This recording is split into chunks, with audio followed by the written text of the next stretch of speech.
আপনাকে যখন দুনিয়া কষ্ট দেয়, আপনার পরিবারে কষ্ট দেয়, আপন মানুষ কষ্ট দেয়, এখানে লাগে কি লাগে না? এখানে লাগলে এখান থেকে পানি আসে কি আসে না? যখন আপনি এই চালাকিটা করতে পারবেন, বুদ্ধিটা করতে পারবেন, যখনই হৃদয়ে আঘাত হবে, চোখ থেকে পানি পড়বে, আপনি তখন নিয়তটা রবের দিকে করে ফেলবেন, আল্লাহ গো তুমি ছাড়া আর কেউ নাই, আল্লাহ গো তুমি ছাড়া কেউ নাই, তুমি ছাড়া কেউ নাই, তুমি ছাড়া কেউ নাই। যাদের জন্য করেছি দৌড়েছি তারাই আজকে লাথি মেরেছে, আপনরাই পর হয়ে গিয়েছে, বন্ধুরাই চকুলটাতে 2 মিনিট করে নাই। আল্লাহ তুমি ছাড়া কেউ নাই, তুমি ছাড়া কেউ নাই। আমার অন্তরের বিশ্বাস হাসবুনাল্লাহ, হাসবুনাল্লাহ, হাসবুনাল্লাহ, আমার জন্য আমার রবই যথেষ্ট। এই সত্য যেদিন রবের দরবারে কবুল হয়ে যাবে, সেদিন রব বলবে ইন্নাল্লাহা মা'আস সাবিরিন, আজকে থেকে আমি আল্লাহ তোর জন্য একাই যথেষ্ট। সুবহান। যে কষ্টে দুনিয়ার সাধারণ মানুষ ভেঙে যায়, সৌভাগ্যবানরা, ধৈর্যশীলরা সেই কষ্টে নতুনভাবে জেগে ওঠে। দুনিয়ার যে কষ্ট সাধারণ মানুষকে গোড়া কেটে দেয়, এই কষ্টের মধ্যে আল্লাহ ওয়ালা ইমানদার বান্দারা নতুনভাবে এমন সতেজ হয়, এমন বড় আকারের গাছ হয় যে গাছের নিচে অন্য দুঃখী মানুষরা আশ্রয় নেয়, ছায়া পায়। পার্থক্যগুলো একটু মাথায় নেওয়ার চেষ্টা করবেন। দুনিয়ার যেই আঘাত, যেই কষ্ট, যেই ব্যথা, যেই যন্ত্রণা দুনিয়ার সাধারণ মানুষের হৃদয়কে ভেঙে দেয়, মুমিন বান্দা সে কেন বর্ষায় থাকে?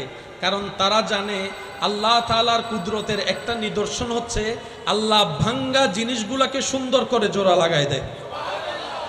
যতক্ষণ পর্যন্ত মেঘ ভাঙে না ততক্ষণ বৃষ্টি আসে না, যতক্ষণ বৃষ্টি আসে না ততক্ষণ মাটির সতেজতা আসে না, যতক্ষণ বৃষ্টি আসে না ততক্ষণ উদ্ভিদ হয় না, যতক্ষণ বৃষ্টি আসে না ততক্ষণ নতুন ফল ফলাদি হয়। মেঘ ফাটে বলেই বৃষ্টি আসে, বিচি ফাটলেই সেখান থেকে চারা হয়। সুবহানাল্লাহ বলি, আর একটু জোরে বলি। সেজন্য ভাঙ্গা জিনিস জোড়া লাগাইতে পারেন কে? ভাঙ্গা জিনিসকে দিয়ে কাজ করাইতে পারেন কে? ওই রকম একজন দয়াবান আল্লাহ কি আমাদের আছে? তিনি কি আমাদের কথা শুনেন? আমাদের অবস্থা হাল হাকিকত কি তিনি দেখেন? আমাদের মনের ভিতরে কি তুফান চলছে উনি কি জানেন? উনি কি অশান্ত মনকে শান্তি দিতে পারে? আমি আওয়াজ এখনো শুনতে পাইনি, আরো জোরে বলেন পারে? উনি কি অভাবীর অভাব দূর করতে পারে? উনি কি অশান্ত মনে শান্তি দিতে পারে? উনি কি দুঃখের জায়গায় সুখ আনতে পারে? উনি কি জাহান্নামকে জান্নাত বানাতে পারে? উনি কি বন্ধু ছাড়াও আপনাকে চালাতে পারে? উনি কি আপনার রিজিকের ব্যবস্থা করতে পারে? উনি কি আপনার অসুস্থ শরীরকে সুস্থতা দিতে পারে? ওই রকম একজন যার আছে আল্লাহ, তার কোনো টেনশন। আমাদের বিশ্বাসটা সেই লেভেলে যেতে পারে নাই বলে টেনশন হয় আমাদের। অনেক মানুষকে দেখবেন টেনশনের ওষুধ খাইও ঘুম হয় না। ঘুমের ওষুধ একটা দুইটা খাওয়ার পরও ঘুম। ওষুধের মধ্যে একটা এমজি আছে না নাই? 100 MG, 150 MG, 200 MG, 500 MG, 1000 MG. MG যদি বেড়ে যায় এটা আর কমানোর কোনো সুযোগ? যাদের 1000 এমজি লাগে ওনারা না পাইলে দেখবেন 500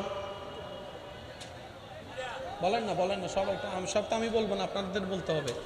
যাদের শরীর 1000 এমজি লোড নিতে পারে তাদেরকে 500 দিলে হবে, তখন 500।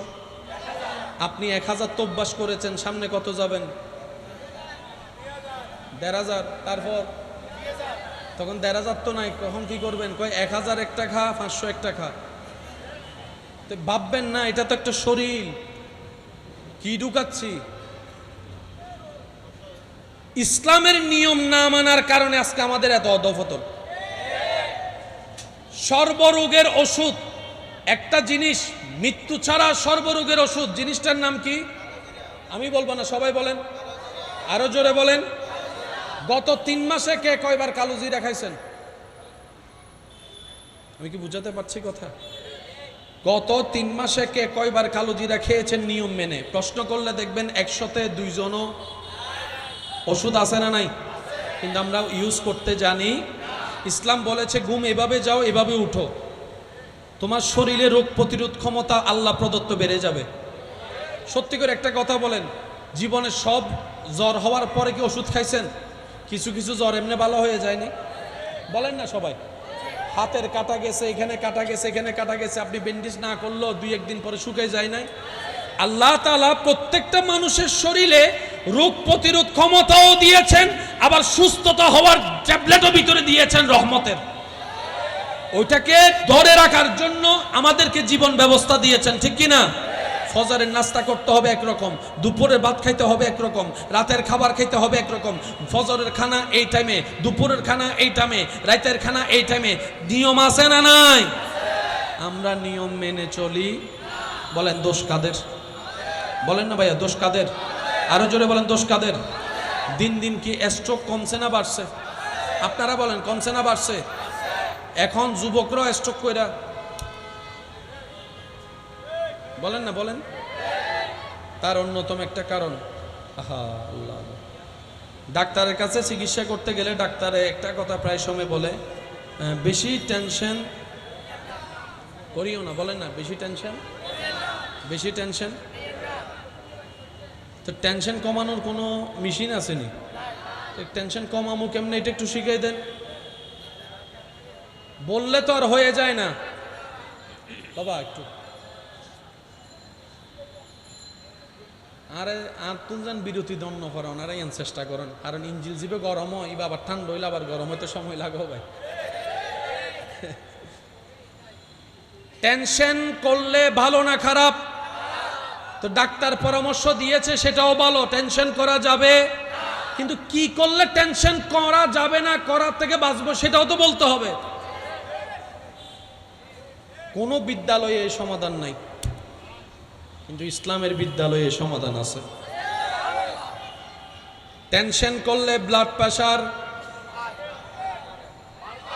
বলেন না ভাইয়া, টেনশন করলে ব্লাড প্রেশার, টেনশন করলে শরীরের মধ্যে পরিবর্তন আসে কি আসে না? প্রেশার বাড়ে কি বাড়ে না? যখন প্রেশার বেড়ে যায় রক্ত সঞ্চারণ বাড়ে কি বাড়ে না? মেজাজ যখন বেড়ে যায় তখন আস্তে আস্তে শরীরে রক্ত গরম হয় কি হয় না? জিত লাগে কি লাগে না? ওই রক্ত সঞ্চারণ যখন বেড়ে যায়, হার্টবিট যখন বেড়ে যায় হঠাৎ করে, অর্থাৎ আপনার হার্ট লোড নিতে পারবে 100, আপনার রাগ প্রেসারে আক্রমণ করছে 500, 100 আর 500 লোড নিতে পারে। এবার বলেন রাগ করে লাভ কি হলো? কি লাভটা হলো আমারা বলেন? হয়তো আপনার স্ট্রোক হয়েছে, না হয় মাইনের স্ট্রোক হয়েছে, না হয় কারণ নাক ফাটাই দিয়েছেন, লাভ কি হয়েছে? রাগ তো থেমে গিয়েছে, পুলিশ এসে তো আপনারা ধরে নিয়ে গেছে। সেজন্য ইসলাম বলে, নবী রাহমাতুল্লিল আলামিন বলে, হে আমার উম্মতেরা, লা তাকদাব লা তাকদাব লা তাকদাব, রাগ করিও না, রাগ করিও না, রাগ করিও না। ইয়া রাসূলুল্লাহ, রাগটা তো ভিতর থেকে মানুষের ফিতরত, চলে তো আসে, শয়তান আমাদেরকে দেয়। রাগ কন্ট্রোল করব কিভাবে? ডাক্তারকে জিজ্ঞেস করলাম, উত্তর পাইলাম না। ভার্সিটি জিজ্ঞেস করলাম, উত্তর পাইলাম না। ওখানে জিজ্ঞেস করলাম, উত্তর পাইলাম না। সবাই বলে রাগ করিও না, সবাই বলে টেনশন করিও না, সমাধান কেউ দিচ্ছে না। কিন্তু আল্লাহ পাক বলে, সমাধান যদি পেতে চাও, ইন্নাদ-দীনা ইনদাল্লাহিল ইসলাম, সুবহানাল্লাহ, ইন্নাদ-দীনা ইনদাল্লাহিল ইসলাম, ইসলামকে আপন করে নাও। সেই ইসলামে যখন আসলাম, নবী রাহমাতুল্লিল আলামিন বলে, যদি তুমি রাগ কমাতে চাও, রাগ থেকে বাঁচতে চাও, প্রেসার থেকে বাঁচতে চাও, স্ট্রোক থেকে যদি বাঁচতে চাও, একটা কাজ করো, রাগকে কন্ট্রোল করো। ইয়া রাসূলুল্লাহ, কিভাবে রাগ কন্ট্রোল করব? নবী বলে, যদি দাঁড়িয়ে থাকা অবস্থায় রাগ আসে, বসে যাও। বসেও যদি রাগ না কমে, শুয়ে যাও। একটু সবাই বলেন, আরো জোরে বলেন। যদি দাঁড়ানো অবস্থায় রাগ আসে, নিজে বালা রাগ থাকার জন্য, নিজেকে বাঁচানোর জন্য তাড়াতাড়ি আওয়াজ করা ছাড়া, সবাই বলেন, বসো। যদি এরপরও যদি তোমার রাগ না কমে, কারো সাথে কথা না বলে ডাইরেক্ট অজু বানায় নাও।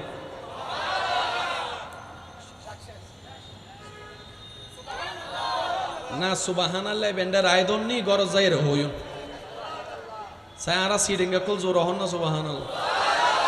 আর কেন জোর হন না? এই টাইম ওতে দুন ফল ইয়েন যদি আরো রাইতে হইতো এতাল্লা ভালোই দে জাগা ছোট সে পেদুর ঠিক আছে। আল্লাহ আর বেগুনের মহাব্বতের কবুল করুক। তাহলে রাগ থেকে বাঁচার পরামর্শ উপায় ইসলামে আছে না নাই? মানার মতো মানতে আমরা জানি নাই, নিজের পায়ে নিজে কুড়াল মেরেছি বারবার। কথা বলেন ঠিক কিনা? সংসার ভাঙে রাগের কারণে, বন্ধুত্ব সম্পর্ক নষ্ট হয় রাগের কারণে, অনেকে ভালো ভালো ব্যবসা পর্যন্ত নষ্ট করে ফেলেছে রাগের কারণে, অনেকে লক্ষ লক্ষ টাকা মার খেয়েছে রাগের কারণে। সেজন্য মুরব্বীরা বলে বেশি রাগ ভালো, বড়রা বলে বেশি রাগ ভালো, ডাক্তাররা বলে বেশি রাগ ভালো, ইসলামও বলে বেশি রাগ ভালো। কমাবো কেমনে? বলে যে ইসলাম থেকে শিখে নাও। একটু মাথায় রাখতে হবে, রাগ আসছে তখন আপনি দাঁড়াই গেছেন, দাঁড়ানো অবস্থায়, তাহলে কি করবেন বলেন? কি করবেন?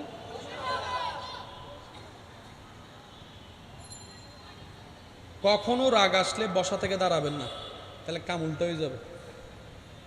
এই কথাটা মাথায় রাখবেন। বেশিরভাগ সময় কি আমরা কি দাঁড়ানো থেকে বসে যাই নাকি বসে থেকে দাঁড়াই যায়? ভুল করি এই জায়গায়। মনে সাহেব উড়ে ফেলা উড়ে ফেলা উড়ে ফেলা, আপনি বলবেন না শুই আগে তারপরে রাগ। বেশি না 3টা মিনিট, কারোর জন্য 5 মিনিট, কারোর জন্য 7 মিনিট, কিন্তু নিম্নে 3 মিনিট। 3 মিনিট যদি, তাহলে আপনার হাজার সমস্যার সমাধান এখানে হয়ে যায়। আমি কি বুঝাতে পারছি কথা? নিজের ভালো নাকি সবাই বুঝে? আচ্ছা, অন্যের ভালোর কথা আপনি চিন্তা নাই করলেন, বাদ দেন না। বেশিরভাগ জামাইরা তালাক দেয়, স্বামী স্ত্রীর ভিতর তালাক হয় কিসে? বলেন বলেন। আপন রক্তের মার পেটের বাইরের সাথে ভাত খাবো না, দেখা করব না, চেহারা দেখবো না, কিসে? লাভটা কি? রাগের মধ্যে 1 পয়সা লাভ, কিন্তু ক্ষতি আছে অনেক। রাগ যদি দেখাইতে মন চায় শয়তানের সাথে না দেখাবেন। সে যখন বলবে যে নামাজ পড়বি একটু পরে, আগে একটু আরাম কর, আপনি তখন বলবেন সেইটা রাগ কইরা, এখন পর্যন্ত নামাজ তুই কেন গরিবে করব?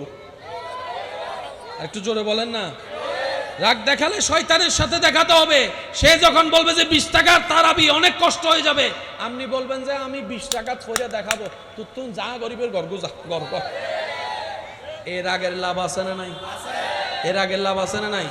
যদি রাগ করে আপনি কোরআন শরীফ খতম দিয়ে দেন, লাভ আছে। রাগ করে যদি 10টা সূরা মুখস্থ করে ফেলেন, লাভ আছে বলেন না? লাভ আছে বলেন না? রাগ করে যদি আপনি মানুষকে ক্ষমা করে দেন, রাগ করে যদি অন্য কেউ যে জায়গাগুলো আপনার থেকে পাচ্ছে, এতদিন ধরে রাখছেন, রাগ করে সব জায়গা দিয়ে দিয়েছেন। রাগ এখানে না দেখাইতে হয়। আমরা রাগ দেখাই উল্টা কাজে। আমি কি বুঝাতে পারছি কথা? আমি আমার ভালোবাসার মানুষের কাছে এতটুকু আবদার করব, আল্লাহ আমাদেরকে যতটুকু হায়াত দিয়েছেন, অর্ধেক হায়াত, শেষ বলেন না, অর্ধেক হায়াত। আমরা আর বেশি দিন কেউ বাঁচবো? প্রত্যেক দিন প্রত্যেক সেকেন্ডে পৃথিবীতে লক্ষ লক্ষ মানুষ মারা যাচ্ছে। আগে তো স্বাভাবিক মৃত্যুর কিছু মানুষের সংখ্যা হতো, এখন অ্যাক্সিডেন্টের মধ্যে কিছু মানুষ, স্ট্রোকের মধ্যে কিছু মানুষ, বোমা হামলায় কিছু মানুষ, শত্রুতামির মধ্যে খুন করা কিছু মানুষ। আমি কি বুঝাতে পারছি? এই যে পত্রিকায় বিভিন্ন নিউজে আপনি যে দেখছেন, অমুক জায়গায় অমুককে মেরে ফেলছে, অমুক জায়গায় অমুক অ্যাক্সিডেন্ট হয়েছে, অমুক জায়গায় এইভাবে হয়েছে, অমুক জায়গায় এইভাবে মারা গেছে। সেও কোনো না কোনো একদিন এরকম নিউজ অন্যটা পড়েছিল, আজকে সে নিজে মরা হয়ে বসে আছে। এটা সবসময় মাথায় রাখবেন। আপনি যেটা নিউজ পড়তেছেন সেটা একদিন আপনার সাথে ঘটতে, বলেন না ঘটতে। কিছুদিন আগে একটা নিউজ হয়তো আপনারা দেখেছেন, মা মারা গিয়েছে, 2 ভাই ঝগড়ার মধ্যে আছে, সম্পত্তি ভাগাভাগি ঝগড়ায় আছে, মায়ের লাশ কেউ দাফন করছে না। আজকে যে নিউজ আপনি দেখছেন, একটা সময় আপনার ছেলে মেয়েও তো আপনার সাথে একই কাজ করতে পারে। ওই মা যেরকম কখনো ভাবে নাই আমার ছেলে আমার সাথে এমন করবে, আপনিও হয়তো ভাবছেন না। সেজন্য রবের কাছে আশ্রয় চাইতে হয়। আল্লাহ, সন্তান জন্ম আমি দিয়েছি, কিন্তু সফরদ তোমার করলাম। আল্লাহ, বাপের দোয়া তো কবুল, মায়ের দোয়া তো কবুল। আল্লাহ, আমি সন্তানকে মানুষের মতো মানুষ করতে পারি নাই, কারণ আমি নিজেও তো মানুষ হইতে পারি নাই। আল্লাহ আমার সন্তানকে তুমি তোমার প্রিয় বান্দা হিসেবে কবুল করো। আল্লাহ আমার সন্তানগুলাকে তুমি মানুষ হিসেবে কবুল করো। আল্লাহ আমার সন্তানগুলাকে তুমি টাকা পয়সা দাও না দাও, আদবটা দিও।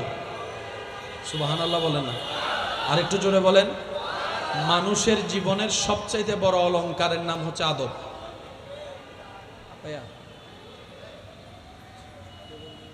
শেষ, আমি আপনাদেরকে ডিস্টার্ব করবো না, অল্প সময় একটু একবার দরুদ শরীফ পড়ি। আল্লাহ সাল্লি আলা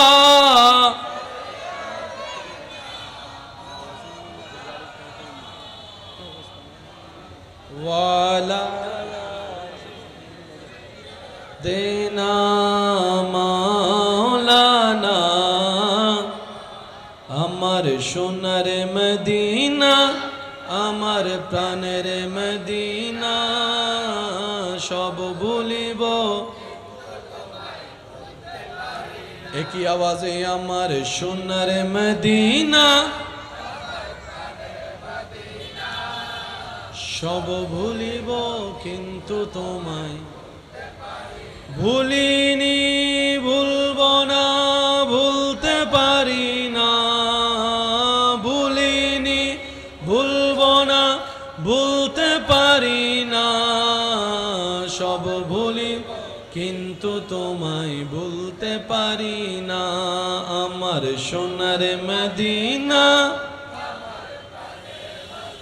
না, সব ভুলিব কিন্তু তোমায়। উচ্চ আওয়াজ একবার বলেন আলহামদুলিল্লাহ। আমরা কি নিজেদের লস চাই না লাভ চাই? লস কিসে কিসে আছে একটু খেয়াল করি।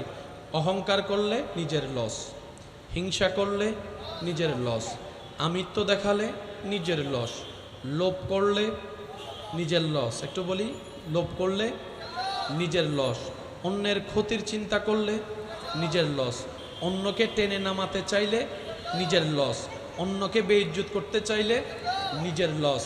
নবী রাহমাতুল্লিল আলামিন বলে, যে দুনিয়াতে অন্যের দোষ গোপন রাখবে, আল্লাহ হাসরের ময়দানে তার অনেকগুলা দোষ গোপন করে ফেলবেন। সুবহানাল্লাহ। নবীজি বলছেন, যে দুনিয়াতে ক্ষমতা থাকার পরও প্রতিশোধ নেয় নাই, ক্ষমা করে দিয়েছে, সে অনেক অপরাধ নিয়ে রবের দরবারে গেলে রব্বুল আলামিন তার উপর দয়া করে তাকে অপরাধ মাফ করে দিবেন, অপরাধ মাফ করে দিবেন, অপরাধ মাফ করে দিবেন। সুবহান। তাহলে অন্যকে ক্ষমা করলে নিজে ক্ষমা পাওয়া হয়, অন্যকে খাবার দিলে নিজের রিজিকে বরকত হয়, অন্যকে সম্মান দিলে নিজের সম্মানে বরকত হয়, অন্যের মুখে হাসি ফুটালে নিজের জীবনে শান্তির ব্যবস্থা করে দেন কে? আর একটু জোরে বলেন, করে দেন কে? এই সিস্টেম কি আমার জন্য একা না সবার জন্য? এই নিয়মের বাইরে কি কেউ যে চাইলেও যেতে পারবো না? মানি আমাদের ব্যর্থতা, কিন্তু কারো জন্য নিয়ম কখনো পাল্টাই নাই, কখনো পাল্টাবে।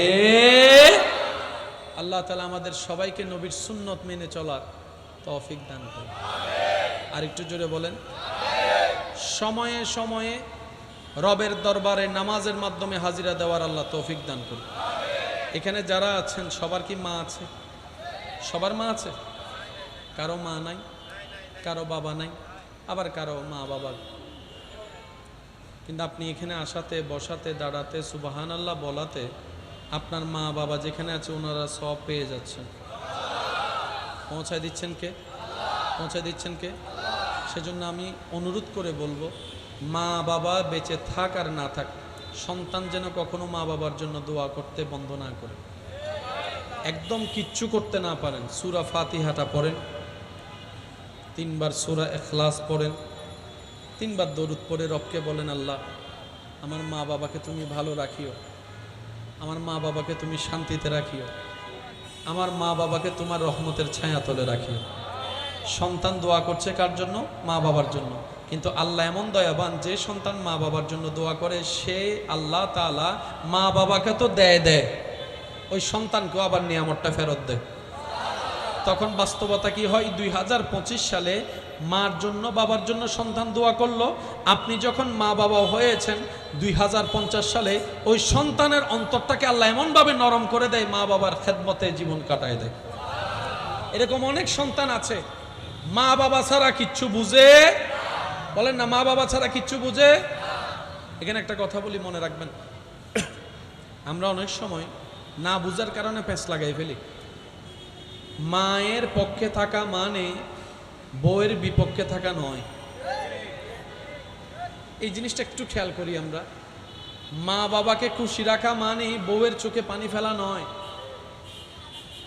স্ত্রীর জন্য আপনি স্বামী, আপনার ক্যারেক্টার দায়িত্ব আলাদা। মা বাবার জন্য আপনি সন্তান, এই ক্যারেক্টার দায়িত্ব আলাদা। আপনি মানুষ একজন, কিন্তু আপনার ভিতরে অনেকগুলা ক্যারেক্টার প্লে করতে হয়। যখন আপনি সন্তানের সামনে যাবেন তখন আপনি বাবার ক্যারেক্টার প্লে করবেন। আপনি যখন ছোট ভাইয়ের সামনে যাবেন তখন আপনি বড় ভাইয়ের দায়িত্ব প্লে করবেন। আপনি যখন ব্যবসায়ী আসবেন তখন আপনি ব্যবসায়ী হলেন। আপনি যখন গাড়ি চালাচ্ছেন তখন আপনি ড্রাইভার হলেন। একজন মানুষের অনেকগুলা পরিচয় থাকে। ঠিক তেমনিভাবে আপনি যখন মা বাবার সামনে যাবেন আপনি হবেন বাধ্য সন্তান, ভদ্র সন্তান, মায়ার সন্তান, মহাব্বতের সন্তান, আদবওয়ালা সন্তান। আপনি যখন স্বামীর সামনে যাবেন তখন আপনি হবেন উত্তম স্বামী, চরিত্রবান স্বামী, মাথার উপর ছায়া দেনেওয়ালা স্বামী, বিপদে শক্ত করে হাত ধরনেওয়ালা আপনি সেই স্বামী। আপনি স্ত্রীর মুখে হাসি ফুটাবেন স্বামী হিসাবে, মা বাবার মুখে হাসি ফুটাবেন সন্তান হিসেবে। সুবহানাল্লাহ। ইসলামে সমাধান আছে না নাই? কিন্তু আমরা কখনো জানার চেষ্টা করিনি, বুঝার চেষ্টা করিনি, আমরা কখনো মানার চেষ্টা করিনি। মনে রাখবেন, যদি মা বাবা সন্তানের সাথে অন্যায় করে, হাসরের ময়দানে আল্লাহ সেই মা বাবাকেও প্রশ্ন করবেন। শুনি না আরো জোরে? সন্তান সবগুলাকে যদি মা বাবা এক চোখে না দেখে, হাসরের ময়দানে মা বাবা ধরা খাবে। শুধু যে মা বাবার সেবা না করলে সন্তান ধরা খাবে বিষয়টা তা না। কেন? সন্তানেরও যিনি রব, মা বাবারও রব তিনি, স্ত্রীরও রব যিনি, স্বামীরও রব তিনি, আর তিনার বিচার আহকামুল হাকিমিন সবার জন্য সমান। উনি কারো পক্ষও নিবে না, বিপক্ষও নিবে না। আমি কি বুঝাতে পারছি কথা আপনাদেরকে? হয়তো আমি বুঝাতে না পারছি, সেটা আমার ব্যর্থতা। আপনারা আমার চাইতে ভালো জানেন, আপনারা আমার চাইতে ভালো বুঝেন। আমার চেষ্টার মধ্যে হয়তো কমতি থাকতে পারে, মানে বুঝানোর মধ্যে কমতি থাকতে পারে, কিন্তু এই জটিল সমস্যাটা আমাদের সমাজের মধ্যে আছে না নাই? আমরা অনেক সময় কানেকশনটা লাগানোর মতো লাগাতে পারি। অনেক সময় দেখবেন শোনা যায় মা খুশি হলে বউ নারাজ, বউ খুশি হলে মা নারাজ। তখন ওই স্বামীটা বলে আমি যাবো তো যাবো কোন দিকে, করবো তো করবো কি। এবার আমি হাজার কথার একটা কথা বলার চেষ্টা করি উলামায়ে কেরামের দোয়া নিয়ে। আমি অদম অযোগ্য। মায়ের পায়ের নিচে সন্তানের বেহেশত। সুবহানাল্লাহ বলেন। আমি শুনিনি আরো জোরে। শেষবাল আজার না, আওয়াজই হইতো না, আরো জোরে হম করি। শেষবাল আজার, পিছনের ভাই কলার আওয়াজ নুনি দিয়ে শেষবাল আজার, আর বাইরের ভাই জুন আছে বাইরে উন্নত হনসা শেষবাল আজার। এবার বেগুনে মিলে একবার হন মার হাবা, আর একখানা জোরে হন মার হাবা। এই জিনিসটা চলেন আমরা একটু বুঝার চেষ্টা করবো উলামায়ে কেরামের দোয়া নিয়ে। মায়ের পায়ের নিচে সন্তানের বেহেশত। আমার বেহেশত আমার মায়ের পায়ের নিচে, ঠিক আছে? আপনার বেহেশত আপনার মায়ের পায়ের নিচে। এবার বলেন আপনার সন্তানের বেহেশত কার পায়ের নিচে? আপনার বউয়ের পায়ের নিচে। তাহলে জান্নাত তো দরকার আছে। আমার শাশুড়ি মাদেরকে বলবো, এটা আপনার শুধু ছেলের বউ নয়, আপনার নাতি নাতনির জান্নাত। সুবহানাল্লাহ। আপনার সন্তানের যেমন আপনাকে খুশি করে জান্নাত পেতে হবে, আপনার নাতি নাতনিরও তো কিন্তু জান্নাত আপনার ছেলের বউটা। সেজন্য ছেলের বউকে আদর করেন, কারণ আপনি তো জানের চাইতে বেশি নাতি নাতনিকে ভালোবাসেন। আপনি তো সেই মানুষ যার সামনে কেউ কথা বলতে পারতো না, কিন্তু নাতি নাতনি কুহুলে প্রস্রাব করে দিল আপনার কোনো রাগ লাগে না, কারণ আপনি নাতির পাগল, নাতনির পাগল। কথা বলেন ঠিক কিনা? ওই আপনার নাতি নাতনির জান্নাত আল্লাহ রেখেছেন আপনার বউয়ের পায়ের নিচে। আল্লাহ আমাদের সবাইকে একটু বুঝার তৌফিক দান করেন। সবচেয়ে বড় কথা কি জানেন?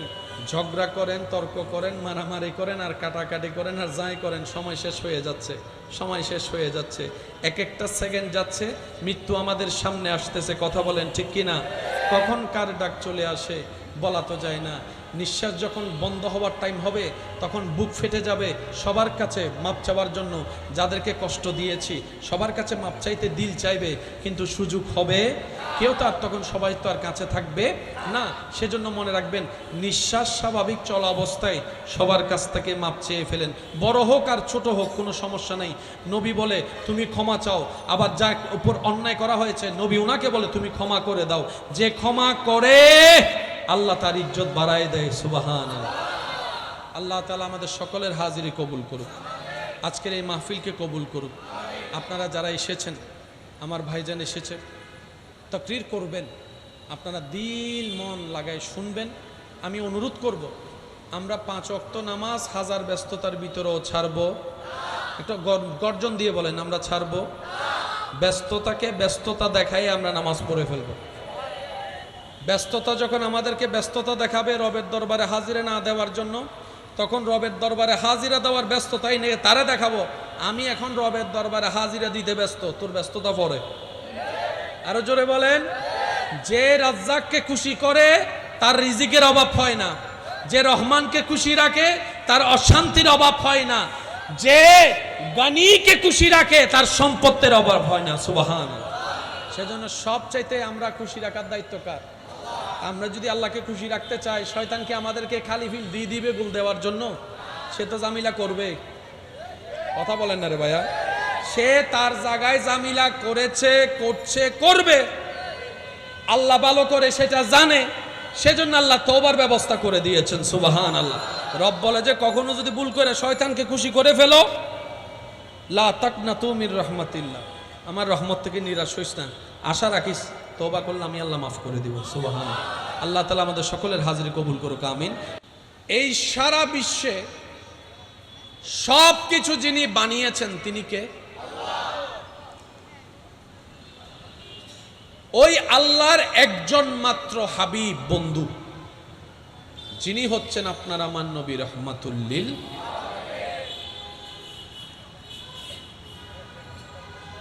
বন্ধু বন্ধুর জন্য ভালোবাসা, ভালোবাসার মানুষের জন্য কত কিছুই না করে।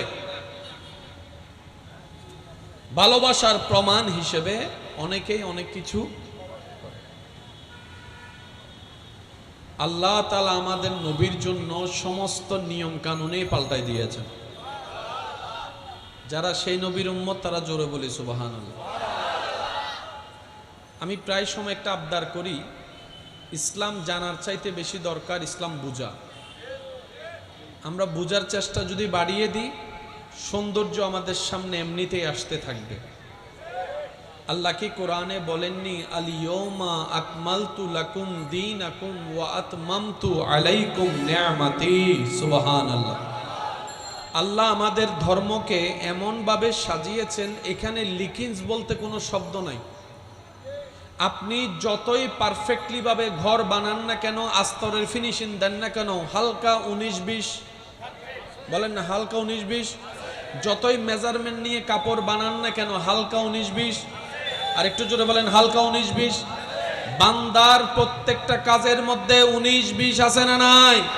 কিন্তু রব্বুল আলামিনের কোন কাজের ভিতরে 19-20 বলতে শব্দ। আপনার ডান কান যতটুক মেজারমেন্ট, বাম কানও বরাবর। শুনি না, আরো জোরে বলেন, আরো জোরে। ডান কান যতটুক, বাম কানও ততটুক। যখনই আপনার ডান চোখের পলক পড়ে, ঠিক তখনই আপনার বাম চোখের পলক পড়ে। আপনার হাতের আঙ্গুল ডানে যেরকম বামও সেই রকম। আপনার পাটা যদি হালকা 1 ইঞ্চি 19-20 হতো, আপনার আমার পা হাঁটা যেত। একটু বলেন না, হাঁটা যেত, হাঁটা যেত। এক পায়ে যদি হিল পরেন, আরেক পায়ে যদি ফ্ল্যাট পরেন, হাঁটা যাবে? এটা তো উঁচু নিচু হয়ে যাবে। রব্বুল আলামিন বলে, লাকাদ খালাকনাল ইনসানা ফি আহসানি তাকওয়িম। আমি রব্বুল আলামিন আসমানকে আমি সৃষ্টি করেছি, জমিনকে আমি সৃষ্টি করেছি, পাহাড়কে আমি সৃষ্টি করেছি, সাগরকে আমি সৃষ্টি করেছি, আরশকে আমি বানিয়েছি, জান্নাতকে আমি বানিয়েছি, জিব্রাইলকে আমি বানিয়েছি, মিকাইলকে আমি বানিয়েছি, ইসরাফিল আজরাইলকে আমি বানিয়েছি। আমি রব সব কিছু বানানোর পরে আমি সিদ্ধান্ত নিলাম আমার সৃষ্টিতে সবচাইতে সুন্দর করে আমি আল্লাহ মানুষকে বানিয়েছি। আর একটু মহাব্বতের আওয়াজে বলেন সুবহানাল্লাহ। সবচাইতে সুন্দর কি? একটু কষ্ট না হলে একটা আওয়াজ দেন। সবচাইতে সুন্দর কি? সবচাইতে সুন্দর কি? সবচাইতে সুন্দর কি? জান্নাতের চাইতেও সুন্দর আপনি, জান্নাতের চাইতেও সুন্দর, জিব্রাইলের চাইতে আপনি সুন্দর, মিকাইলের চাইতে আপনি সুন্দর। কিন্তু আমরা বুজার বুলের কারণে সুন্দর মানি মনে করি যার রং ফর্সা।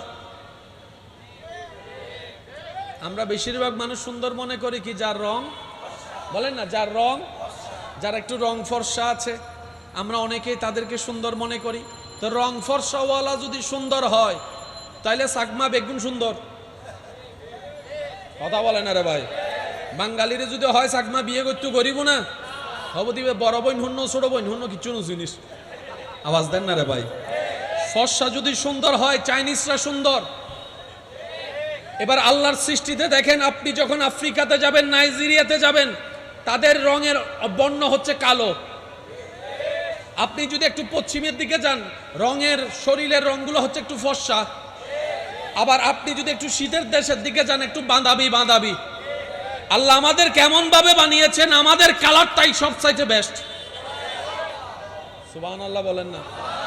আমাদের ভিতর কালা, বলেন না, আমাদের ভিতরে ফর্সা, আমাদের ভিতর কালা এবং ফর্সার কম্বিনেশন শ্যামলা। আরো জোরে জোরে এমন ভাবে আওয়াজ দিবেন যেন বাহিরের আওয়াজ ছোট লাগে, ওই রকম একটা আওয়াজ দেন তো।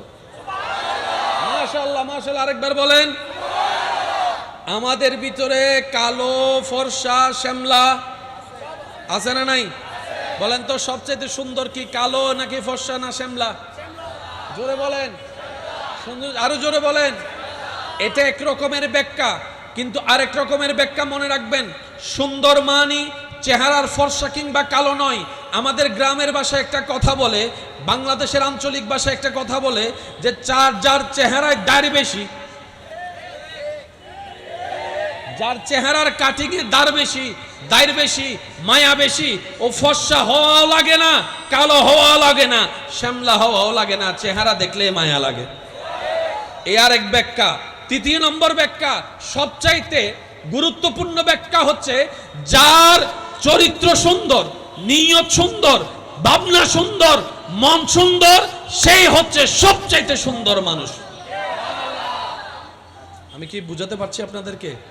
যার মন সুন্দর, যার চিন্তা সুন্দর, যার ভাবনা সুন্দর, যার চরিত্র সুন্দর, যার দেখা সুন্দর, যার বলা সুন্দর, যার হাঁটা সুন্দর, যার মিশা সুন্দর, যার ওয়াদা সুন্দর, যার ব্যবসা সুন্দর, যার চাকরি সুন্দর, যার স্বামীগিরি সুন্দর, যার স্ত্রীগিরি সুন্দর, যার সম্পর্ক রক্ষা করা সুন্দর, আসল সুন্দর সে।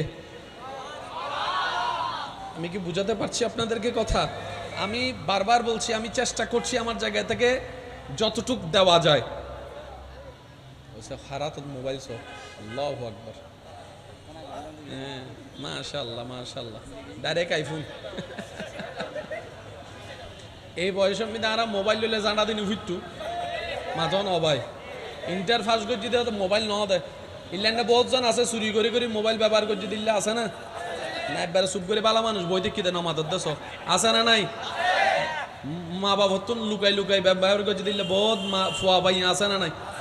আল্লাহ আমাদেরকে একটু বুঝার তৌফিক দান করুক। বাস বাস এতটুকুই, আমি যতটুকু পারি ইনশাল্লাহ।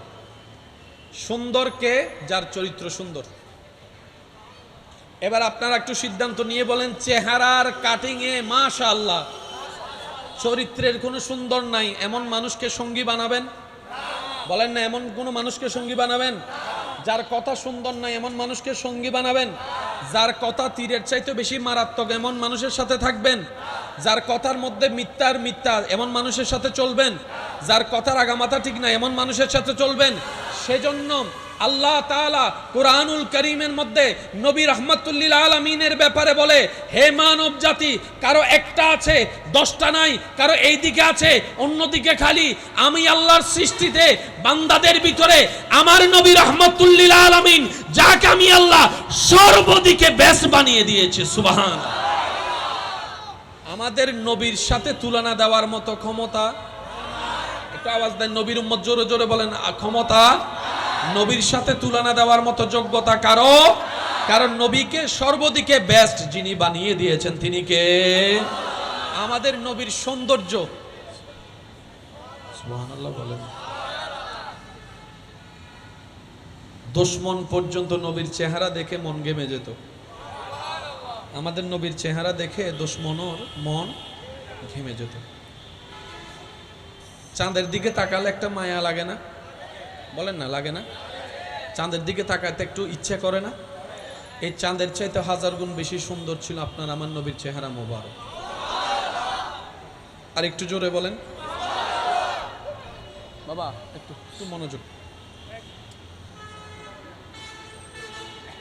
আল্লাহ তাআলা সমস্ত নিয়ামত যাকে দান করেছেন তিনি আপনার আমার নবী রাহমাতুল লিল। সেই নবীকে একজনে মারতে আসছে, নবীকে একজনে হত্যা করতে আসছে, নবী ওনাকে মেহমানদারি করে পাঠিয়ে দিয়েছেন। একটু জোরে বলি না সুবহানাল্লাহ। নবীকে যারা নিজের ঘরে থাকতে দেয় নাই, রাস্তা বন্ধ করে দিয়েছে, পানি বন্ধ করে দিয়েছে, ঘর থেকে বের হওয়া বন্ধ করে দিয়েছে, সমাজ থেকে বয়কট করেছে, পরিবার থেকে আলাদা করেছে, নবীর জীবনকে যারা দুঃসহময় করেছে, মক্কা বিজয়ের পর আমাদের নবী সবাইকে ক্ষমা করে দিয়েছে। আমি আমার যে দুই একজন আমাকে ভালোবাসেন, আল্লাহ এবং রাসূলের জন্য আমার প্রেমিক ভালোবাসার মানুষের কাছে আবদার করে কথা বলার অধিকার আছে না নাই? আছে না নাই? আমি আমার ভাইদেরকে বলবো, যদি জীবনে সম্মান চান, একটা রাস্তা খোলা আছে, সেটা হচ্ছে মাফ করে দেওয়া। কি করে দেওয়া? জোরে বলেন, কি করে দেওয়া? আরেকটু জোরে বলেন, কি করে দেওয়া? যত ক্ষমা করবেন আপনার রব আপনাকে ইজ্জত দিবে। এটা ওয়াদা কার? বলেন ওয়াদা কার? যেমন হায়াত যদি বাড়াতে চান, আত্মীয়তার সম্পর্ক রক্ষা করতে হবে। আত্মীয়তার সম্পর্ক রক্ষা করলে হায়াত, বলেন না হায়াত। ওয়াদা জবান রক্ষা করলে রিজিক বেড়ে যাবে। কাউকে যদি বলেন যে আমি 10টায় দেখা করব, 10টা চাই যেন 10টা 2 মিনিট না হয়, দরকার হলে 9:50 গিয়ে দাঁড়ায় থাকবেন। আমি কি বুঝাতে পারছি? টাইম দিয়েছেন কয়টায়, এটা যেন 10টা 1 মিনিট না হয়। 10টার আগে গিয়ে আপনি দেখা করতে আসুক না আসুক, তাইলে হবে কি জানেন? আপনার এমন পরিস্থিতি হয়েছে একটা জায়গায় যেতে আপনার 2 ঘন্টা লাগবে, কিন্তু হাতে সময় আছে 30 মিনিট। আপনি নিয়ত করে বের হবেন, 2 ঘন্টার পথ আল্লাহ 30 মিনিট আপনাকে পৌঁছায় দিবে। এরকম রেকর্ড আছে না নাই? এরকম রেকর্ড আছে না নাই? আল্লাহ রাসূল সাল্লাল্লাহু আলাইহি ওয়াসাল্লাম বলে, আমার কোন উম্মত যদি কারো থেকে কিছু ঋণ নেয়, দিয়ে দেওয়ার নিয়তে, রেখে দেওয়ার নিয়তে নয়, মেরে দেওয়ার নিয়তে নয়, দিয়ে দেওয়ার নিয়তে যদি কেউ ঋণ নেয়, আল্লাহর উপর ভরসা করে, সেই বান্দা যতক্ষণ দিতে পারবে না, আল্লাহ তাআলা ততক্ষণ দয়ার ব্যবস্থা করবে, দয়ার ব্যবস্থা করবে। তার দেওয়ার মতো সাপোর্টার যদি পৃথিবীতে কেউ না থাকে, আল্লাহ তাকে দয়া করে দেওয়ার ব্যবস্থা করে দিবে। কার? যে জবান রক্ষা করে চলে। বলেন না জবান রক্ষাকারী কে? একটু জোরে বলেন কে? যে জবান রক্ষা করে চলে, আল্লাহ তার জবান কখনো কারো সামনে ছোট হতে দেয়। মুসা নবীর একজন উম্মত ঠেকাই পরে বন্দুক থেকে দাঁড় নিয়েছে। তখনকার সময় ছিল নৌজানে, নৌকায় করে, জাহাজে করে আসা যাওয়া, গাড়ি ঘোড়া ছিল। উনি বললেন আমি তোমাকে অমুক দিন এই টাকা ফেরত দিব। উনি ব্যবসা করে আসার সময় নৌকা মিস করে ফেললেন, আসতে পারে নাই, কিন্তু টাইম তো চলে যাচ্ছে। উনি কি করলেন? একটা লাকড়ির উপরে সেই টাকাগুলা রেখে আল্লাহর নামে ছেড়ে দিয়েছেন। সুবহানাল্লাহ জোরে বলি। যখন টাকা নিতে গিয়েছিল, উনি বললেন যে তোমাকে আমি টাকা দিতে রাজি, সাক্ষী কই? জিম্মাদার কই? তখন তিনি বললেন, আমার আপন বলতে কেউ নাই, এক আল্লাহ ছাড়া, আমি আল্লাহকে সাক্ষী রেখে টাকা নিচ্ছি। বর্ষা কার উপরে? বলেন না, বর্ষা কার উপরে? টাকা কি মেরে দেওয়ার নিয়তে নিয়েছে না দিয়ে দেওয়ার নিয়তে? যখন সে পরিবেশ হয়েছে, যাওয়ার সুযোগ হয় নাই, টাকা বাসায় দিয়েছে, আল্লাহ তাআলা কুদরতি ব্যবস্থাপনায় সেই টাকাটা পাওনাদারের কাছে পৌঁছায় দিয়েছে। এই বিশ্বাস কি আছে আমাদের? বলেন না ভাইয়া, আছে? আপনার জীবনের এমন কোন সমস্যা আছে যেটা আল্লাহ সমাধান করতে পারে না? একটা সমস্যা দেখান। আপনার ঋণ আল্লাহ দিতে পারে না? কথা শুনছি না। আল্লাহ আপনাকে সুস্থ করতে পারে না? আল্লাহ আপনাকে গায়েব থেকে দান করতে পারে না? তা আপনার কেন মানুষের সামনে এমনি করা দরকার?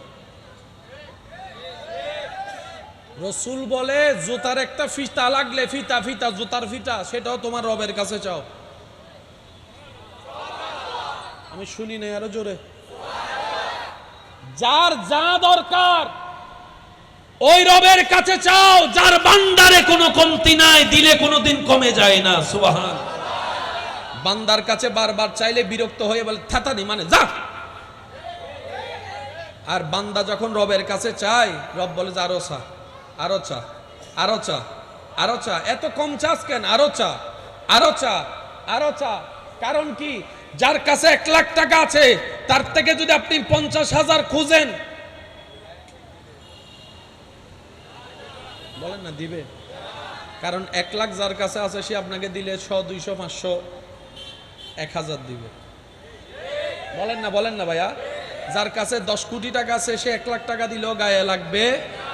তো দুনিয়ার যত বিত্তবান প্রভাবশালী, তাদের টাকার একটা লিমিটেড আছে না নাই? পাওয়ারের লিমিটেড আছে না নাই? চট্টগ্রামের মাথা কখনো ইন্ডিয়াতে গিয়ে পাওয়ার দেখাতে পারবে? ইন্ডিয়ান ওয়ালার আমেরিকায় গিয়ে পাওয়ার দেখাতে পারবে? মাশাআল্লাহ, মাশাআল্লাহ, আসেন আসেন, মাশাআল্লাহ, মাশাআল্লাহ। আল্লাহুম্মা সাল্লি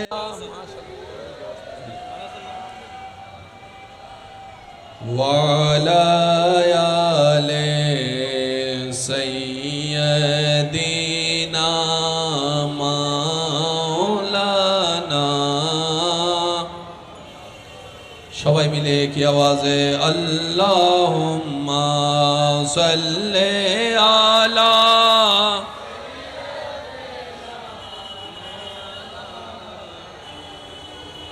ওয়া আলা আলি সাইয়্যিদিনা। আজকের মাহফিলের সম্মানিত মান্যবর প্রধান আলোচক আমার ভাই তশরিফ এনেছেন, স্বাগতম জানাই। একবার বলেন মারহাবা, আর একটু জোরে বলেন মারহাবা। চাইবো কার কাছে? বলেন চাইবো কার কাছে? আমি শুনি না, আরো জোরে বলেন চাইবো কার কাছে? তো আপনার থেকে যে একটা ওষুধ দরকার, দোকানদারকে তো চাইতে হবে। চাইবো আল্লাহর কাছে কেমনে? আমরা আসলে বুঝার চেষ্টা করি না। যা সামর্থ্যের ভিতরে তা করেন, বাঁধা নাই। যা সামর্থ্যের ভিতরে তা করেন, কোনো বাঁধা। এবার আপনার পরীক্ষায় পাশ করা লাগবে, পরীক্ষায় পাশ করা লাগবে। এখানে আপনি চাইলে কি পাশ করতে পারবেন? বলেন না ভাইয়া, পারবেন? এখানে পাশ করাই দিতে পারে স্যারেরা। এখন এমন সিস্টেম শুরু হয়েছে, কোনটা কোন ছাত্রের খাতা এটা চিনার কোনো সুযোগ। কারণ আপনি যার কাছে প্রাইভেট পড়েন, ওই টিচারকে দিয়ে আপনার খাতা কাটাবে না। সিটাংয়ের খাতা ফাটাই দিচ্ছে কুষ্টিয়া। বলেন না রে ভাইয়া? কুষ্টিয়ার খাতা ফাটাই দিচ্ছে সিলেটে। তো টিচাররা তো চিনে না। যদি আপনি প্রাইভেট পড়তেন ওই স্কুলের মতো, যার হাসে প্রাইভেট পড়িবে নম্বর বাড়াই দে না, মাথারও জোর হ না। যে টিচারের কাছে কোচিং পড়ে নম্বর কেনা বাড়াই দে। তো ফাইনাল পরীক্ষার মধ্যে তেমন কোনো সুযোগ। এবার আপনি পাশ করা দরকার, করাই দিতে পারে। বলেন করাই দিতে পারে। আপনি রবের কাছে চাচ্ছেন, নবী রহমাতুল্লিল আলামিনের উসিলা দিয়ে আপনি চাচ্ছেন। আপনি বললেন আল্লাহ তোমার হাবিবের সদকায়, ওয়ালাউ আন্নাহুম ইযলামু আনফুসাহুম জাউকা ফাস্তাগফিরুল্লাহ ওয়াস্তাগফারা লাহুমুর রাসূল লাওয়াজাদুল্লাহ তাওয়াবার রহিমা। ও আল্লাহ, এত পাপ করেছি এ জবান দিয়ে, তোমার নাম ডাকার পবিত্র জবান আমার কাছে নাই। সুবহান আল্লাহ। আল্লাহ, এই দুই হাত দিয়ে এমন গুনাহ করেছি, এই গুনার হাত তোমার দরবারে তুলতেও লজ্জা লাগে, কিন্তু আমার তো পাশ করা দরকার আছে, আমার তো ঋণগুলা দেওয়ার দরকার আছে, আমার তো একটা ব্যবসা শুরু করার দরকার আছে, আমার তো একটা সন্তানের দরকার আছে, আমার তো একটা কাজের দরকার আছে, আমার তো একটা জীবন চলতে একটা চাকরির দরকার আছে। আল্লাহ, আমি তো বিপদে পড়েছি, বিপদ থেকে উদ্ধার হওয়ার দরকার আছে। আল্লাহ, আমার জীবনের সমস্যায় ঘিরে ধরেছে, আমি 1000 বছর চেষ্টা করলেও সব সমস্যা সমাধান করতে আমিও পারবো না, আমার বাপ দাদাও পারবে না, কিন্তু তুমি যদি একটু চাও, কারণ তুমি হচ্ছে কুন বললেই ফায়াকুন হয়ে যায়। এবার বান্দা বলে যে আল্লাহ আমাকে একটু সাহায্য করো, উনসুন্না ফাইন্নাকা খায়রুন নাসিরিন, উনসুন্না ফাইন্নাকা খায়রুন নাসিরিন। আল্লাহ, তোমার রহমান নামের সদকায়, তোমার রহিম নামের সদকায়, তোমার গফফার নামের সদকায়, তোমার আজিজ নামের সদকায় আল্লাহ আমাকে একটু সাহায্য করো, আমাকে একটু মুক্তি করো। আল্লাহ, তোমার নবী রাহমাতুল লিল আলামিনের দোহাই দিয়ে বলছি, আমাকে একটু সাহায্য করো। এদিকে আপনার দোয়া কবুল হবে, এদিকে আপনার কল্পনার বাইরে মুসিবত সমাধান হয়ে যাবে। সব কিছু করে দিতে পারেন কে? আমি শুনি না, আরো জোরে বলেন, সব কিছু করে দিতে পারেন কে? তো বান্দা যখন চায় আল্লাহ তখন খুশি হয়, বান্দা যখন চায় আল্লাহ তখন কি হয়? তো চাওয়ার জন্য দোয়া করার দরকার আছে না নাই? এন্ডে বহুত জন এন আছে দোয়া করতে গেলে দোয়া তো হয় না ভাই, ইন্নমাতে ওয়া কি হষ্ট বেগিন হেলা আই করতাম না, ওনারা কেন গরিবেন না? সাই সিডেঙ্গে আওয়াজ একবার হনসে মার হাবা, মাশাআল্লাহ বলি আমি বার কেন বড় করে হন মার হাবা।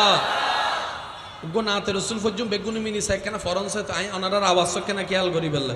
কবরে হাসরে কি হবে, কবরে হাসরে কি হবে, মুসিবতে না পাই যদি, মুসিবতে করুণা তোমার, কবরে কি হবে, আছি গো ডুবে আমি পাপেরি সাগরে, না জানি কি হবে ও পারে হাসরে, তোমারি সুপারিশ বিনে, তোমারি সুপারিশ বিনে কেমনে হব পার, কবরে।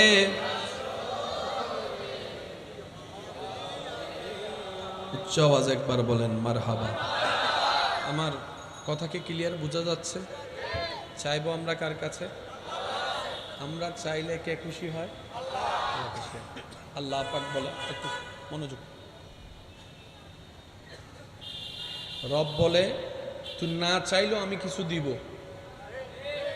আজকে দুপুরে ভাত খাইছেন আলহামদুলিল্লাহ বলি, যারা দুপুরে খাইছেন তারা আলহামদুলিল্লাহ বলি। আপনি কি দুপুরের খাওয়া যেটা আপনি খেয়েছেন রিজিক দিয়েছেন কে? আপনি কি চেয়েছেন যে আল্লাহ আমাকে দুপুরের খাবারটা দাও? দিয়ে দিয়েছে।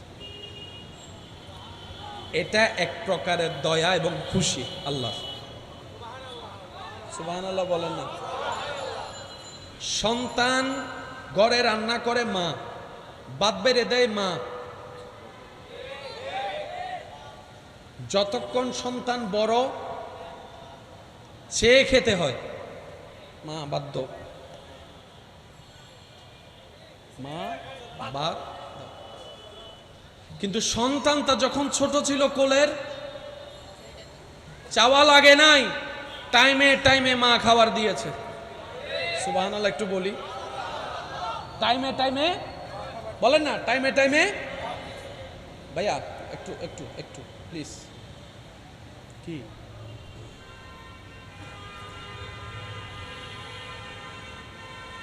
উচ্চ আওয়াজ একবার বলি আলহামদুলিল্লাহ।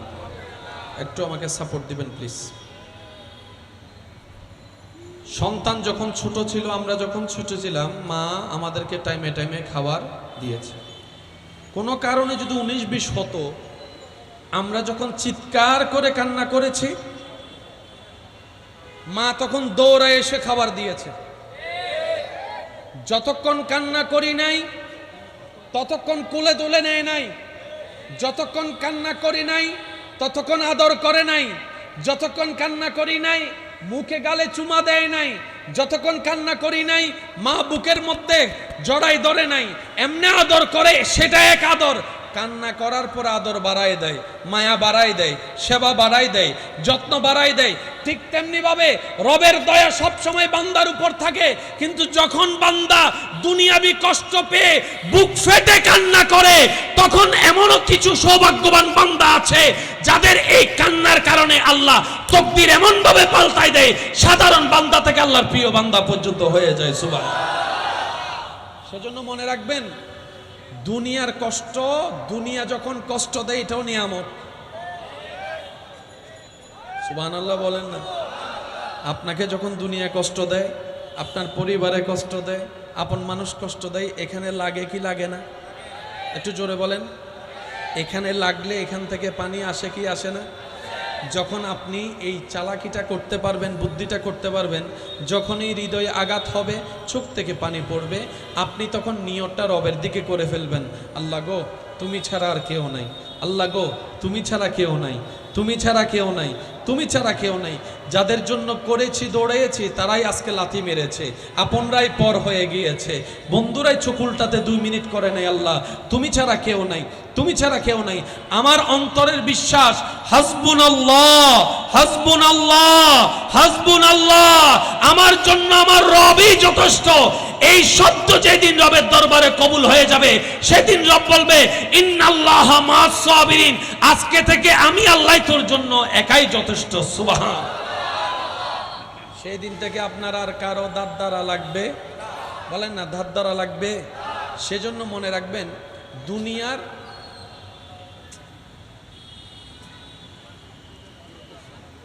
আল্লাহুম্মা সাল্লি আলা সাইয়্যিদিনা মাওলানা মুহাম্মদ ওয়া আলিহি ওয়া সাহবিহি। একটু দরুদ শরীফ পড়ি। আল্লাহুম্মা সাল্লি আলা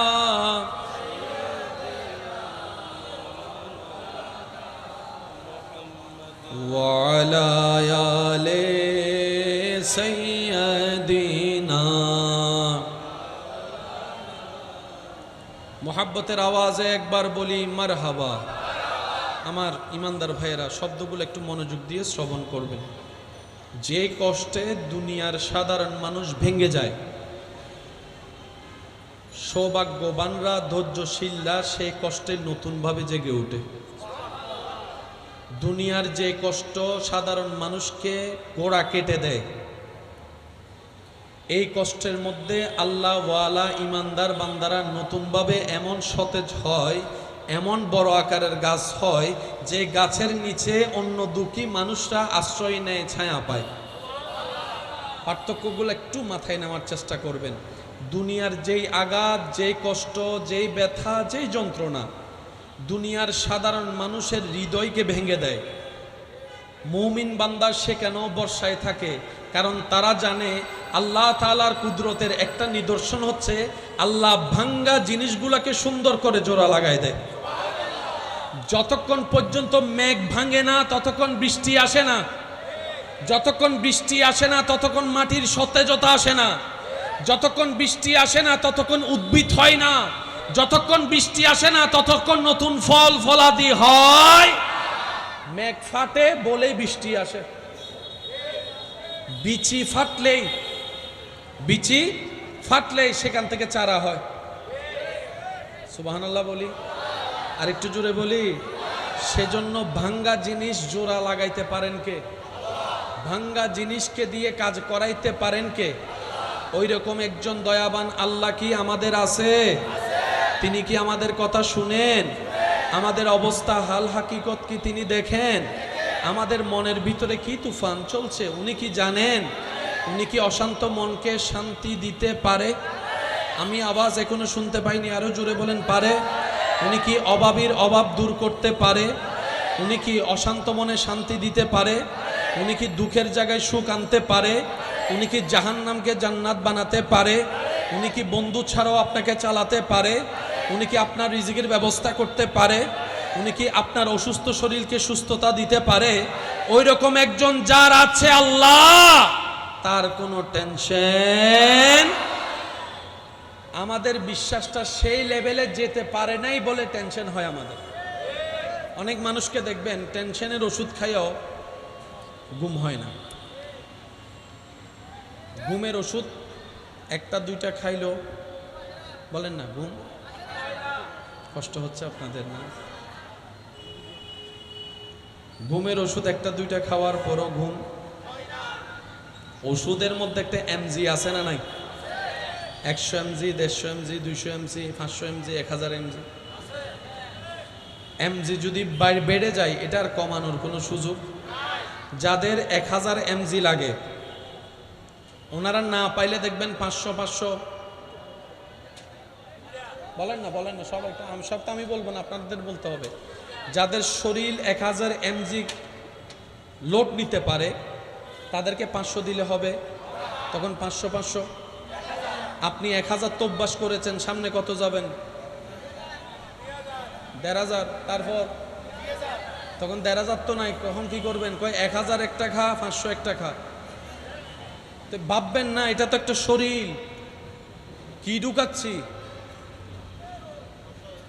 ইসলামের নিয়ম না মানার কারণে আজকে আমাদের এত অধঃপতন। সর্বরোগের ওষুধ একটা জিনিস, মৃত্যু ছাড়া সর্বরোগের ওষুধ, জিনিসটার নাম কি? আমি বলবো না, সবাই বলেন, আরো জোরে বলেন। গত 3 মাসে কে কয়বার কালো জিরা খাইছেন?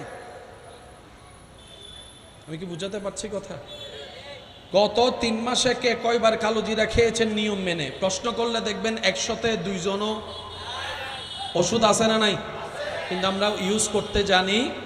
ইসলাম বলেছে ঘুম এভাবে যাও, এভাবে উঠো, তোমার শরীরে রোগ প্রতিরোধ ক্ষমতা আল্লাহ প্রদত্ত বেড়ে যাবে। সত্যি করে একটা কথা বলেন, জীবনে সব জ্বর হওয়ার পরে কি ওষুধ খাইছেন? কিছু কিছু জ্বর এমনি ভালো হয়ে যায়নি? বলেন না সবাই। হাতের কাটা গেছে, এখানে কাটা গেছে, এখানে কাটা গেছে, আপনি ব্যান্ডেজ না করলেও 2-1 দিন পরে শুকিয়ে যায় নাই? আল্লাহ তাআলা প্রত্যেকটা মানুষের শরীরে রোগ প্রতিরোধ ক্ষমতাও দিয়েছেন, আবার সুস্থতা হওয়ার ট্যাবলেটও ভিতরে দিয়েছেন রহমতের। ওইটাকে ধরে রাখার জন্য আমাদেরকে জীবন ব্যবস্থা দিয়েছেন, ঠিক কি না? ফজরের নাস্তা করতে হবে একরকম, দুপুরের ভাত খাইতে হবে একরকম, রাতের খাবার খাইতে হবে একরকম। ফজরের খানা এই টাইমে, দুপুরের খানা এই টাইমে, রাতের খানা এই টাইমে। নিয়ম আছে না নাই? আমরা নিয়ম মেনে চলি। বলেন দোষ কাদের? বলেন না ভাইয়া দোষ কাদের? আরো জোরে বলেন দোষ কাদের? দিন দিন কি স্ট্রোক কমছে না বাড়ছে? আপনারা বলেন কমছে না বাড়ছে? এখন যুবকরা স্ট্রোক কইরা, বলেন না বলেন। তার অন্যতম একটা কারণ, আল্লাহ, ডাক্তারের কাছে চিকিৎসা করতে গেলে ডাক্তারে একটা কথা প্রায় সময় বলে, বেশি টেনশন করিও না। বলেন না বেশি টেনশন। তো টেনশন কমানোর কোনো মেশিন আসেনি? টেনশন কমামো কেমনে এটা একটু শিখিয়ে দেন। বললে তো আর হয়ে যায় না বাবা। একটু আরে আর তুলজান বিরতি দণ্ড করেন, আর চেষ্টা করেন, কারণ ইঞ্জিল জিবে গরম হয়, আবার ঠান্ডা হইলে আবার গরম হইতে সময় লাগে ভাই। টেনশন করলে ভালো না খারাপ? তো ডাক্তার পরামর্শ দিয়েছে সেটাও ভালো, টেনশন করা যাবে, কিন্তু কি করলে টেনশন করা যাবে না, করার থেকে বাঁচবো সেটাও তো বলতে হবে। কোন বিদ্যালয়ে এই সমাধান নাই, কিন্তু ইসলামের বিদ্যালয়ে সমাধান আছে। টেনশন করলে ব্লাড প্রেশার, বলেন না ভাইয়া, টেনশন করলে ব্লাড প্রেশার, টেনশন করলে শরীরের মধ্যে পরিবর্তন আসে কি আসে না? প্রেশার বাড়ে কি বাড়ে না? যখন প্রেশার বেড়ে যায় রক্ত সঞ্চারণ বাড়ে কি বাড়ে না? মেজাজ যখন বেড়ে যায় তখন আস্তে আস্তে শরীরে রক্ত গরম হয় কি হয় না? জিত লাগে কি লাগে না? ওই রক্ত সঞ্চারণ যখন বেড়ে যায়, হার্টবিট যখন বেড়ে যায়, হঠাৎ করে অর্থাৎ আপনার হার্ট লোড নিতে পারবে 100, আপনার রাগ প্রেসারে আক্রমণ করছে 500, 100 আর 500 লোড নিতে পারে। এবার বলেন রাগ করে লাভ কি হলো? কি লাভটা হলো আমারা বলেন? হয়তো আপনার স্ট্রোক হয়েছে, না হয় মাইনের স্ট্রোক হয়েছে, না হয় কারো নাক ফাটাই দিয়েছেন, লাভ কি হয়েছে?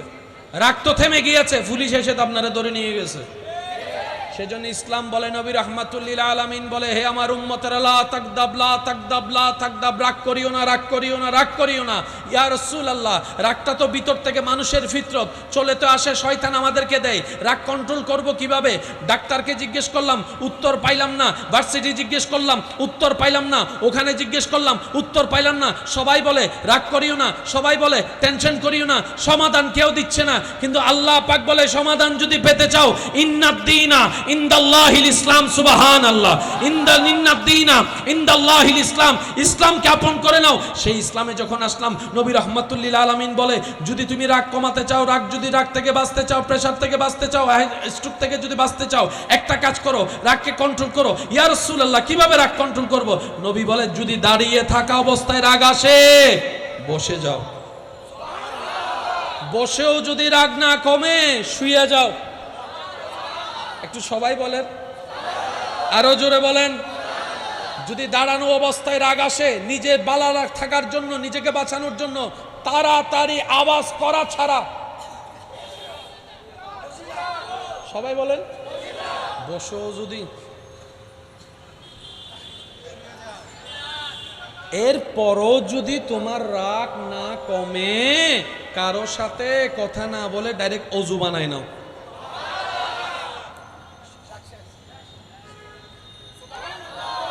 না সুবহানাল্লাহ বেন্ডার আয়দন নি গরজ যাই রে হইও সারা সিডিঙ্গা কল জোর হন না সুবহানাল্লাহ। আর কেন জোর হন না? এই টাইম ওতে দুন ফল ইয়েন যদি আরো রাইতে হইতো এতাল্লা ভালোই দে জাগা ছোট সে বেদুর ঠিক আছে। আল্লাহ আর বেগুনের মহাব্বতের কবুল করুক। তাহলে রাগ থেকে বাঁচার পরামর্শ, উপায় ইসলামে আছে না নাই? মানার মতো মানতে আমরা জানি নাই, নিজের পায়ে নিজে কুড়াল মেরেছি বারবার। কথা বলেন ঠিক কিনা? সংসার ভাঙে রাগের কারণে, বন্ধুত্ব সম্পর্ক নষ্ট হয় রাগের কারণে, অনেকে ভালো ভালো ব্যবসা পর্যন্ত নষ্ট করে ফেলেছে রাগের কারণে, অনেকে লক্ষ লক্ষ টাকা মার খেয়েছে রাগের কারণে। সেজন্য মুরব্বীরা বলে বেশি রাগ ভালো, বড়রা বলে বেশি রাগ ভালো, ডাক্তাররা বলে বেশি রাগ ভালো, ইসলামও বলে বেশি রাগ ভালো। কমাবো কেমনে? বলে যে ইসলাম থেকে শিখে নাও। একটু মাথায় রাখতে হবে, রাগ আসছে তখন আপনি দাঁড়াই গেছেন দাঁড়ানো অবস্থায়, তাহলে কি করবেন বলেন? কি করবেন?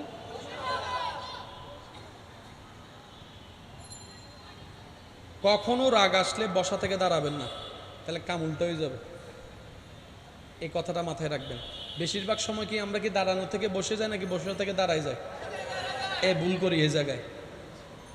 মনে চায় বোধ উড়ে ফেলা উড়ে ফেলা উড়ে ফেলা, আপনি বলবেন না শুই আগে তারপরে রাগ। বেশি না 3টা মিনিট, কারো জন্য 5 মিনিট, কারো জন্য 7 মিনিট, কিন্তু নিম্নে 3 মিনিট।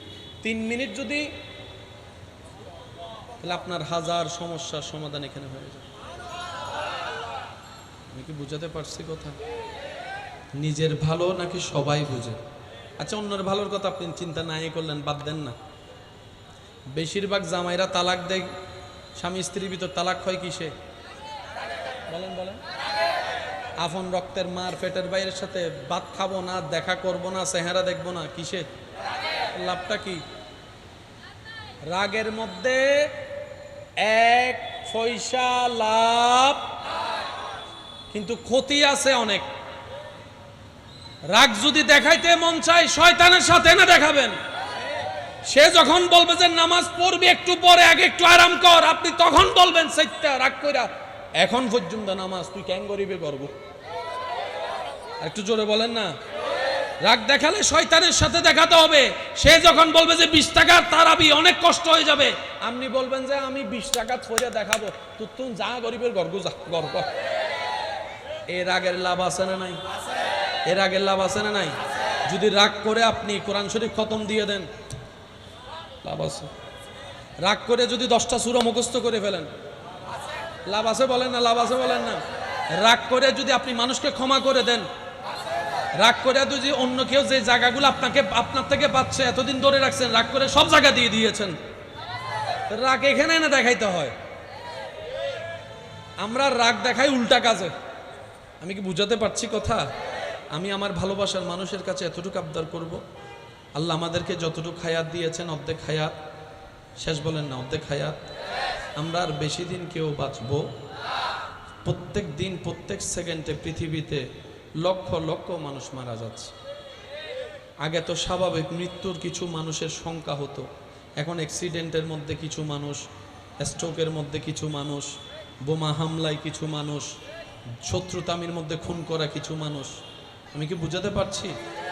এই যে পত্রিকায় বিভিন্ন নিউজে আপনি যে দেখছেন, অমুক জায়গায় অমুককে মেরে ফেলছে, অমুক জায়গায় অমুক অ্যাক্সিডেন্ট হয়েছে, অমুক জায়গায় এইভাবে হয়েছে, অমুক জায়গায় এইভাবে মারা গেছে, সেও কোনো না কোনো একদিন এরকম নিউজ অন্যটা পড়েছিল, আজকে সে নিজে মরা হয়ে বসে আছে।